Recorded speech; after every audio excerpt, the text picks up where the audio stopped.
Shalom pagi. Tiada kata yang manis selain ucapan syukur pada Bapa di surga buat kasih anugerah-Mu yang melimpah dari kami.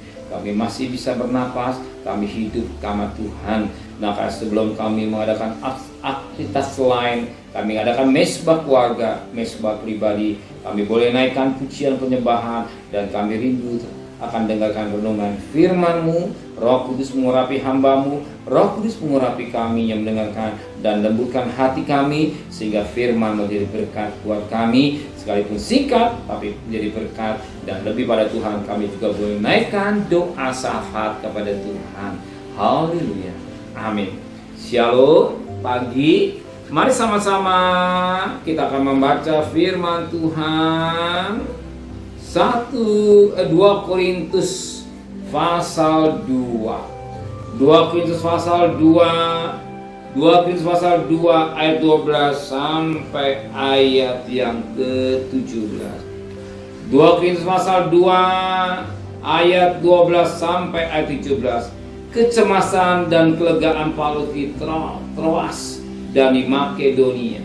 Ketika aku tiba di Troas untuk memberitakan Injil Kristus, aku dapati bahwa Tuhan telah membuka jalan untuk pekerjaan di sana. Tapi ketika hatiku tidak merasa tenang karena aku tidak menjumpai saudaraku Titus, sebab itu aku minta diri dan berangkat ke Makedonia. Tapi syukur bagi Allah yang dalam Kristus telah membawa kami di jalan kemenangannya. Dengan perantara kami ia menyebarkan keharuman mengenal akan Dia di mana-mana. Sebab bagi Allah kami ada bau yang harum dari Kristus di tengah-tengah mereka yang diselamatkan dan di antara mereka yang binasa. Bagi yang terakhir kami ada bau kematian yang mematikan, dan bagi yang pertama bau kehidupan yang menghidupkan. Tapi siapa yang sanggup menunaikan tugas yang demikian?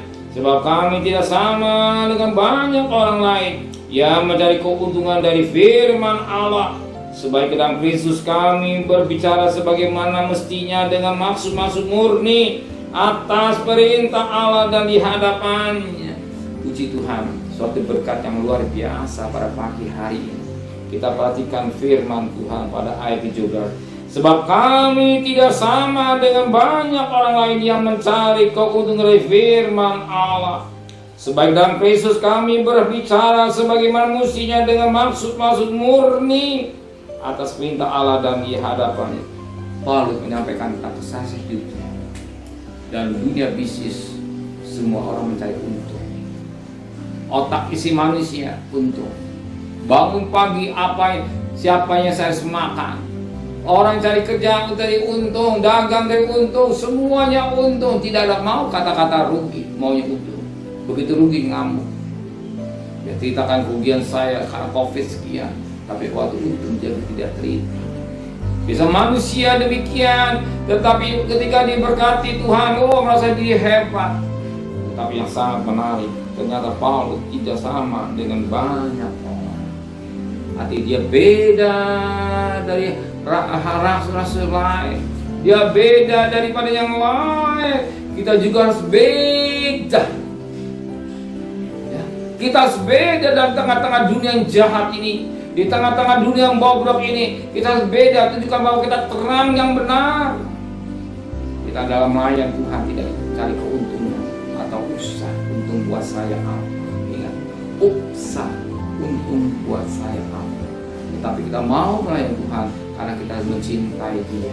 Kita mau melayani Tuhan karena ini membalas kebaikannya, kebaikan Tuhan. Tidak mencari keuntungan dalam menyampaikan firman Tuhan.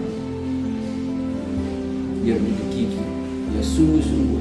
Maka saya lihat perjalanan Paulus bagaimana. Upahku kalau aku boleh memberitakan ini, tahu aku.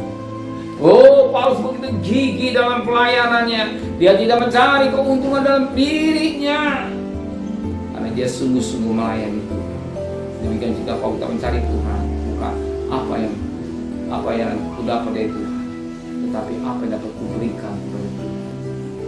Orang doa berkati dalam saya, boleh silakan. Tapi adakah kita berpikir apa yang dapat kupersembahkan kepada Tuhan?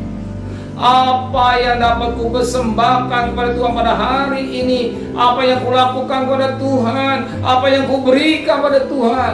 Bukan apa yang ku berbeda. Kalau kita menghadapi masalah, tetapi kita tetap berkat. Sebab apa yang Engkau berikan. Waktu masalah, soal apapun, kita serahkan hidup kita. Kalau kita utamakan Tuhan segala-galanya, Tuhan juga tahu dengan saudara. Amin. Terima kasih Bapa di surga, menteraikan firman dalam hati kami. Jangan kami mencari keuntungan dalam firman Allah. Kalau kami mengadakan mesbah keluarga, mesbah pribadi, kami tidak mencari keuntungan. Kalau kami hanya mencari Engkau, utamakan Engkau, menyembah Engkau, dan apa yang Engkau berikan kepada Engkau, bukan apa yang Engkau minta Tuhan. Terima kasih Bapa, serta perjalanan kami bekerja, berdagang, sekolah, kuliah, kembalikan besok pagi tubuh yang sehat dengan tidak kurang satu apapun. Berkati Bapak Presiden, Wakil Presiden, para Menteri, para Gubernur, para Bupati, para Wali Kota, para Camat, para Lurah, pada RW, pada RT, pada medis, para relawan, pada TNI, para Polri, mereka sebagai hamba-hamba Allah, berikan mereka takut pada Tuhan. Lebih tahun politik ini tetap Kau beri keamanan buat negara kami Indonesia. Saudara yang kekasih, terimalah berkat nikmat dari Allah Bapa, cinta kasih sayang dari Tuhan Yesus Kristus, dan berkat Roh Kudus nyertai saudara mulai hari ini sampai Maranatha Tuhan Yesus datang. Yang cinta Dia katakan amin. Tuhan memberkatinya.